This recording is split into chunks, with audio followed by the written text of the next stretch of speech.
Let's now go across to Yogendra Yadav. He comes from Haryana, is joining us early this morning. 59 leads for the Congress, up 28 from the last time.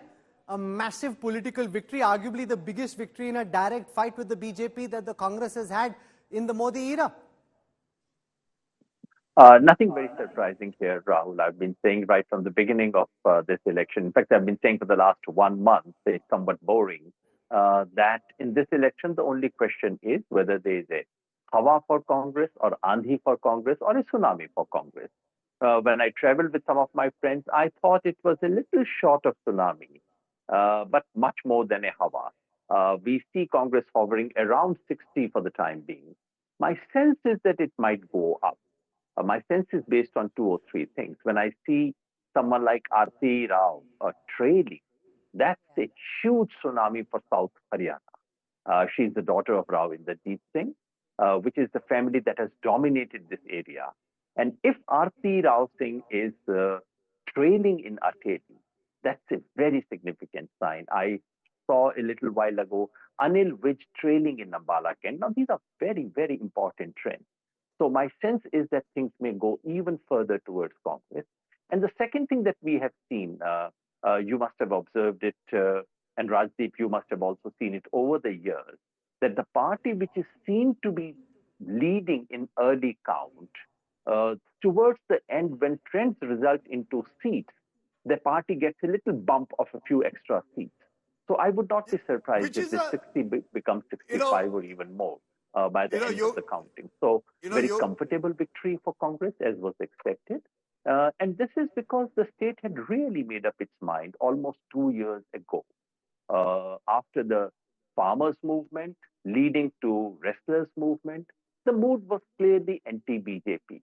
Once Congress started picking up and Rahul Gandhi's personal image also improved, then this anti-BJP sentiment clearly was consolidated into a pro-Congress sentiment.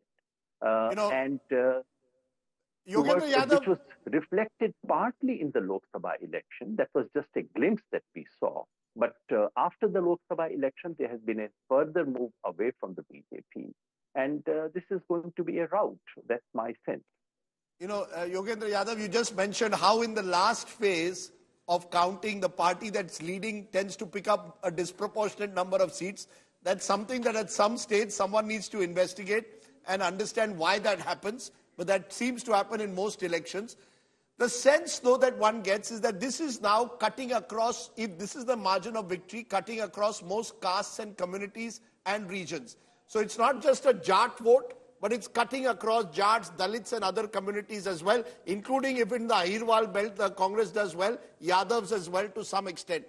Do you believe, therefore, what is that one factor in Haryana? You say farmers' agitation 2 years ago. But there must be something more than that. It can't just be farmers' agitation that can result in a party winning big in a state. There must be something more than that. Rajdeep, this is one of those elections where witnessing a long-term movement and a short-term movement, both coinciding and aligning perfectly. The long-term movement, remember, if we compare to 2019 parliamentary election where Congress was routed, Congress had just 28% vote. The BJP had 58% vote. The margin was 30 percentage point. That 30 percentage point lead for the BJP turned into -1 by the time you come to this Lok Sabha election. How did that happen? That was a result of a major long-term realignment. Not just Jats, in fact, all the agrarian communities coming back to the Congress, and Dalits, of course, also coming back to the Congress. Somehow this whole idea that Jats switch and the Congress in the Haryana switches, that's a completely mistaken idea. You cannot have one community shift changing the entire trend. So you are right. The long-term shift was Haryana moving away from BJP, led by all the agrarian communities. However, there is also a second layer of intense anti-incumbency. Mr. Khattar's first regime had some positives. People said that they had given better jobs. Some people claimed that corruption had come down and so on and so forth.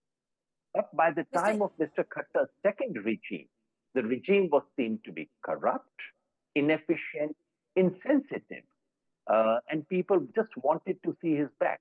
BJP made all the correct moves in the last 1 year.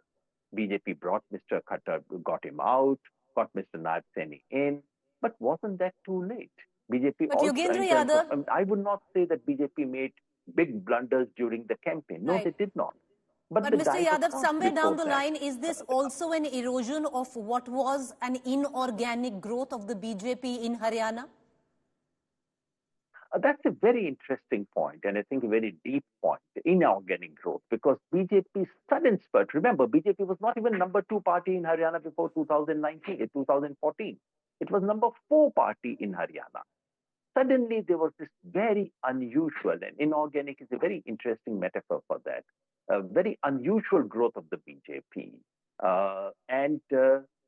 which was driven by the nationalist patriotic sentiment, which was also aligned with Jats, who both in Western UP and Haryana shifted their loyalty to the BJP, which was driven by several factors, which seemed very, very artificial to anyone who had watched Haryana. So yes, things are going back. However, I should say BJP is all set for a drubbing. Their score looks a little better right now. 27 is not as bad as it looked a few minutes ago. But supposing BJP goes to something like 20, that would be a very bad show for the BJP. However, if you put the BJP and Congress votes together, BJP Congress votes probably may cross 80%. So even in its defeat, BJP may consolidate itself as number 2 of Haryana, which is important. And may I also mention just one more quick point that we are witnessing in this morning, both in Jammu and Kashmir and in Haryana, a real rout for anyone who's seen to be B team of the BJP. In Jammu and Kashmir, we were discussing some of those trends a few minutes ago. And in Haryana, Mr. Dushyant Chautala's party currently has 2. I would be surprised if they retain even those 2. So that's a clear drubbing. Yogendra ji, soon there are elections in Maharashtra and Jharkhand. BJP may not go back to those times when it was number 3 or 4. Even its defeat, it may be number 2. There are elections after this in Maharashtra and Jharkhand, after that in Delhi and Bihar. Do you think the results today have any bearing on what follows in Maharashtra, Jharkhand and Delhi and Bihar after that? Or would you look at these as isolated political events? In terms of voters' movement, yes. Unlikely that a voter in Jharkhand would be influenced by voting in South Haryana, for example. But it does affect something. Number one, it affects the morale of the party workers. It affects the momentum in the party. So I really don't know why the BJP designed it this way. Because if you go to Maharashtra and Jharkhand elections, after a drubbing in Haryana, the results of J&K may go against the BJP, but that may not affect Maharashtra and Jharkhand that much, because Haryana would be seen more as a barometer of what's happening in North India.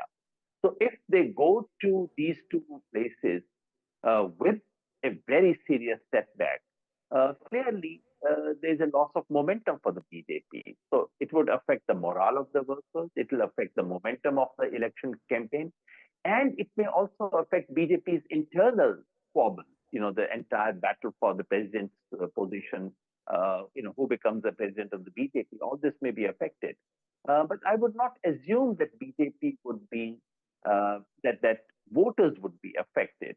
On a larger point, the reason why people would watch this election closely is to see whether the result of 2024 parliamentary election, was it just a 1-point setback, or is there a trend to it? If they do badly in Haryana, as they are doing right now, then people may say, all right, so now we have 2 points on the graph, and they would wait for Jharkhand and Maharashtra. And if that also indicates the same direction, then the conclusion would be, well, the BJP is it wasn't just a one-time setback, that it's a trend, it's down. Politics is like a stock market. If you're seen to be down, then this perception brings you down further. That's what may happen to BJP, but we should not conclude all that merely based on Haryana. Okay. We're going to leave it there, Yogendra Yadav, because, we'll wait and see how the numbers change. Even as you've been speaking, when you started off, Congress was over 60 in Haryana, which is a psychologically important mark, some would say, because it's a conclusive two-thirds victory. It's come down now to 55. The BJP has picked up a bit, 28. But these are early trends again. And the overall trend of Haryana is pretty clear across regions. And I think we should emphasize that across regions, the Congress is ahead of the BJP.